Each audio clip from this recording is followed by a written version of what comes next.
নমস্কাৰ এই মুহূৰ্তত আহি পৰিছে ৰাজ্যবাসীৰ কাৰণে এটা বিগ ব্ৰেকিং নিউজ। আজি হৈছে 17 জুলাই আৰু এনে ধৰণৰ খবৰবোৰ নিতৌ চাবৰ কাৰণে চেনেলটো ছাবস্ক্ৰাইব কৰি ভিডিঅ'টোত এটা লাইক কৰি দিব।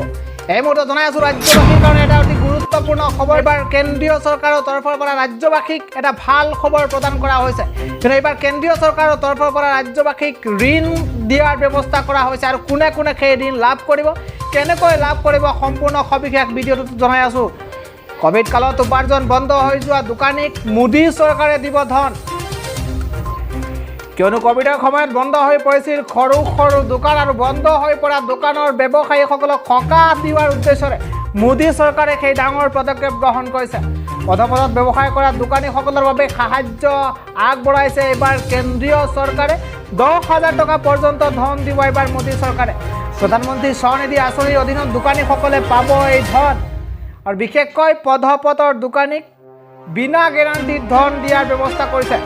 কোভিড কালৰ সময়ত লোকচানৰ সন্মুখীন হোৱা দোকানীলৈ এই ধন প্ৰদান কৰিব এইবাৰ মোদী চৰকাৰে। প্ৰথম ৰাশিৰ ধন উভতাই দিয়াৰ পিছতে দ্বিতীয়বাৰ দুগুণ ধন দিব মোদী চৰকাৰে। ৰাজ সাহায্যৰ ব্যৱস্থাৰ মাজেৰে এই ঋণ প্ৰদান কৰে চৰকাৰে।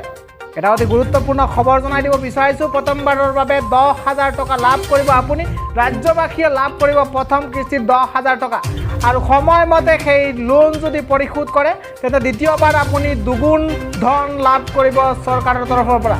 তৃতীয়বাৰৰ বাবে কোৱা হৈছে আপুনি লাভ কৰিব 50,000 টকাৰ লোন। 50,000 টকাৰ লোন তৃতীয়বাৰৰ পৰা লাভ কৰিব আৰু এই লোন ল'বৰ বাবে কোনো গেৰাণ্টিৰ প্ৰয়োজন নাই বুলি ঘোষণা কৰা হৈছে।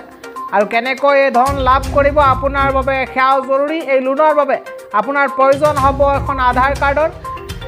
বৰ্তমান সময়ত আধাৰ কাৰ্ড হৈছে এখন গুৰুত্বপূৰ্ণ নথি আৰু এই লোন লাভ কৰিবৰ কাৰণে আপোনাৰ আধাৰ কাৰ্ড অতিকৈ জৰুৰী। আধাৰ কাৰ্ড থাকিলে আপুনি এই লোন লাভ কৰিব পাৰিব। আৰু কিছু সময়ৰ পূৰ্বে কেন্দ্ৰীয় চৰকাৰৰ তৰফৰ পৰা মোদী চৰকাৰৰ তৰফৰ পৰা সেই ডাঙৰ ঘোষণা কৰা হৈছে।